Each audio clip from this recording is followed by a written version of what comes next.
Hi, my name is Gayatri और मैं आप सबको आज एक अपना कहानी बताना चाहती हूँ।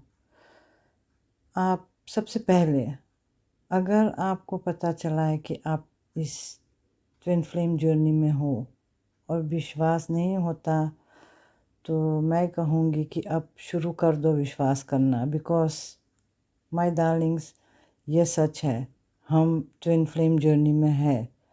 और विश्वास करो या ना करो, मेरे साथ बहुत बड़ा चमत्कार हुआ। मैं 11 साल की थी। फर्स्ट मैं 4th जनरेशन बैक इंडिया से हूँ। मेरा परदादी इंडिया से साउथ अमेरिका चले गए थे, तो वहाँ जहाँ ब्राज़ील है, गयाना, चिली, उरुग्वाई, उस कॉर्नर में साउथ अमेरिका। सो वहाँ से हम हॉलैंड आए एंड आई वाज 11 इयर्स। तब से मेरा सपना था कि मैं गरीबों की मदद करूं। अलग लड़की थी मैं, और जैसे ट्विन के बारे में कहा जाता है ना, सारा साइंस उसमें था। मैं एक बहुत अलग सी लड़की थी। फैमिलीज के साथ अच्छा नहीं लगता था, हमेशा रूम में रहती अकेले। स्कूल पे भी कभी किसी से बात नहीं करती थी, कोई फ्रेंड्स भी नहीं रहते थे मुझे, बट एट्सेट्रा एट्सेट्रा। सो मेरे साथ बहुत कुछ हुआ मेरे लाइफ में। मेरा रेप हुआ, मेरे जीजा ने मेरा रेप किया, और फिर मेरे शादी कर दी गई। जिससे मेरी शादी हुई वो भी पहली रात मेरा रेप किया। उसके साथ मैं सोना नहीं चाहती थी। उसके बाद मैं भाग गई, उसके साथ मैं जीना नहीं चाहती थी। तो अकेले फिर शुरू किया अपना जीवन का सफ़र। 16 इयर्स ओल्ड। पूरी फैमिली है हॉलैंड में। I live in the Netherlands. मेरी पूरी फैमिली है, फिर भी मैं अकेले थी। पर अकेले जीना मुझे बहुत अच्छी लगती थी। So I carry on with my journey. फिर उठाव चढ़ाव ऐसा हुआ। So I got my boyfriend. उसके साथ मैंने सोचा कि अच्छा चलो ज़िंदगी जीते हैं। फिर पता चला उसने मुझे ड्रग्स दे दिया और बेचने की कोशिश की। फिर वहाँ से मैं किसी भी तरह से भागी, पर उस टाइम पे मैं प्रेग्नेंट हो गई थी। और जब मैं 14 साल की थी तो मेरे जीजा ने मेरा रेप किया और मैं प्रेग्नेंट हो गई। एक बच्चा भी हुआ। बच्चे को अनाथालय में दे दिया गया। फिर आगे चलते चलते मैंने सोचा अब मैं किसी के साथ नहीं रहूँगी, अपने बच्चे के साथ रहूँगी, जीऊँगी। पर पूरी फैमिली की मदद करती रही। हमेशा मैं आदमी की तरह सभी को काम कर कर के पालती रही, सब जैसे एक डिवाइन फेमिनिन करता है। बहुत कुछ किया मैंने, बहुत कुछ किया मैंने सबके लिए।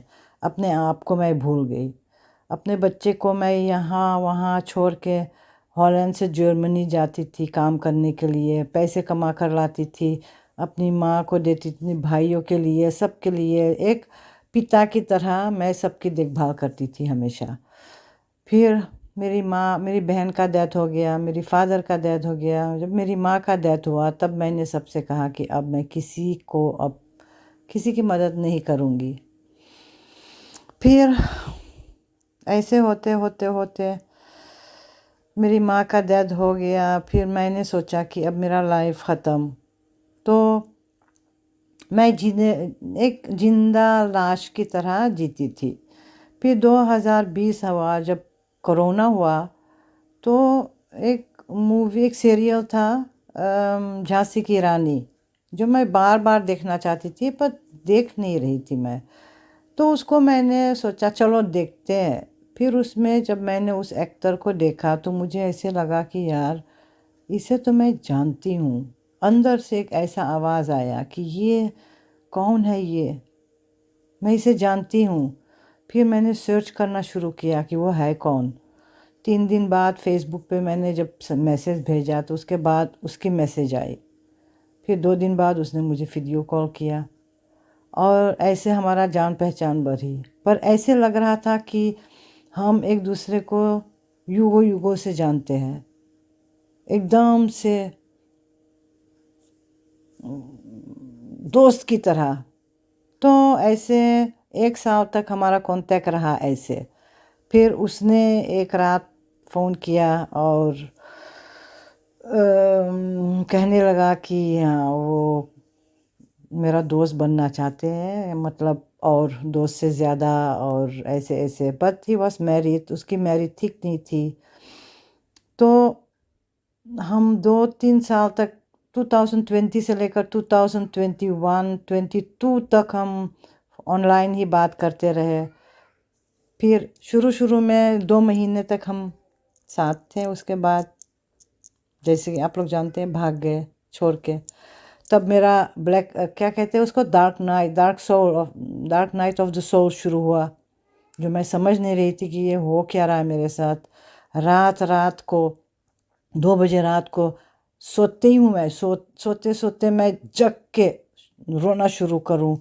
दर्द हो रहा था मुझे अंदर से, बहुत बहुत कुछ हुआ। फिर ऐसे कांटेक्ट हुआ, फिर वो फिर चले गए, फिर कांटेक्ट हुआ, फिर चले गए। तो ऐसे होते होते पहली बार हमारा जैसे कि हम दोनों अलग हुए, उसके बाद अचानक उसने मुझे फिर से मैसेज भेजा, मैं लंदन आ रही हूँ। जो हो नहीं पा रहा था, मैं इंडिया आना चाहती थी, वो हॉलैंड आना चाहते थे। हम आ ही नहीं पा रहे थे, जैसे किसी चीज़ ने हमारा रास्ता ब्लॉक किया हुआ था। फिर अचानक से उसने मैसेज भेजा कि मैं लंदन आ रही हूँ, और लंदन तो यहाँ से 1 घंटे का रास्ता है बाय फ्लाइट। तो मैंने तुरंत टिकट बुक किया और उससे मिलने गई। हमारा मिलन हुआ उस रोज़, उस रात। ऐसा मिलन जो कभी मैंने, ऐसा फीलिंग तो मुझे कभी आया ही नहीं था। तो मैंने सोचा नहीं, ये कुछ गड़बड़ ही है, ये ऐसा नॉर्मल रिश्ता तो है नहीं। फिर मैं टैरोट कार्ड रीडर्स के पास पहुंची, यूट्यूब चैनल्स देखने लगी, तब मुझे मालूम पड़ा कि हम ट्विन फ्लेम्स हैं। फिर ऐसे आप लोगों को मालूम है फिर क्या होता है, पेन होता है, अलग होते हैं, साथ आते हैं, फिर पेन होता है, फिर वो भाग जाते हैं।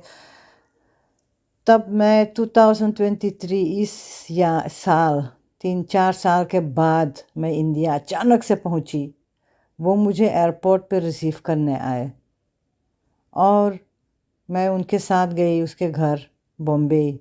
1 रात उसके साथ थी वहाँ। फिर नेक्स्ट मॉर्निंग मैं शिरडी के लिए निकल गई और फिर वो हमारा बात होती रही फ़ोन पे, पर वो मुझसे मिलना ही नहीं चाहा। फिर डर रहा था, कह रहा था कि अगर मैं मिलूँगी तो मेरा गृहस्थी टूट जाएगा।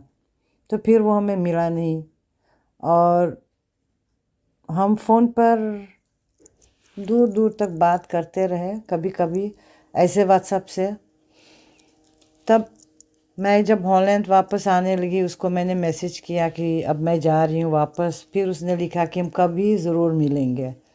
पर वो था 13 जून से लेकर अब तक उनसे कोई भी बात नहीं हुई। पर जाते जाते इंडिया, मैंने यहाँ पे एक इंटरव्यू दिया था सिक्योरिटी गार्ड के लिए एयरपोर्ट पे, और कभी सोचा नहीं था कि ये नौकरी मुझे मिलेगा। फिर जब मैं वापस आई इंडिया से, तो मुझे रॉय की चैनल मिली। उसकी सारा मैंने यूट्यूब जो चैनलिंग किया था मैं सुनती रही। फिर मैंने अपना इनर वर्क शुरू किया उसके साथ, और बीच में मैंने बोला था कि शायद मुझे ये नौकरी मिलेगा या नहीं। और मैं तो अभी 58 ईयर्स हो गई, सो कभी सोचा नहीं था। पर हाँ, मेरा स्क्रीनिंग हुआ, मुझे वो नौकरी मिली, और 1 हफ्ते का पूरा हैवी कोर्स था जो मुझे एग्ज़ाम बनाना था। उसमें मैंने कभी सोचा नहीं था कि मैं ये पार करूँगी, पर आज मुझे वो सर्टिफिकेट मिल गया। ये बाबा का, डिवाइन का, मेरे एंजल्स का, सबका आशीर्वाद है कि जो भी पेन हमने झेला, अंत में जाके मुझे बाबा ऐसा ऑनर दिया कि अब मैं बॉर्डर पर दुश्मन को रोकूंगी कि वो एयर में कोई एक्सप्लोसिव या ऐसा कुछ कर ना सके, ताकि दूसरे भी सो सके। तो ये एक इतना ऐसा ऑनर बाबा ने दिया, इतना ऐसा नौकरी मुझे दे दिया कि मैं बोल ही नहीं सकती कि डिवाइन इज़ नॉट देयर। नहीं, ये ट्विन फ्लेम जर्नी है, एक्सिस्ट होता है, और ये चमत्कार हुआ है मेरे साथ। और अब मेरा ट्विन मुझे मिले ना मिले कोई फ़र्क नहीं पड़ता, क्योंकि मुझे भगवान मिल गई। So this is my story in short, but I will say जो डिवाइन फेमिनिन्स टूटा पड़ा है, प्लीज़ स्टैंड अप, फाइट और आगे बढ़ो। देखोगे कि मैं तो हॉलैंड से इंडिया पहुंच गई थी अपनी ट्विन से मिलने के लिए। मैं इतना पागल थी उसके लिए, रोती थी रोती थी रोती थी, और अब कोई फ़र्क ही नहीं पड़ता वो आए या ना आए। सो आई होप मेरा ये स्टोरी आप सबको ज़रूर पावर देगा लड़ने के लिए। ओम साई राम।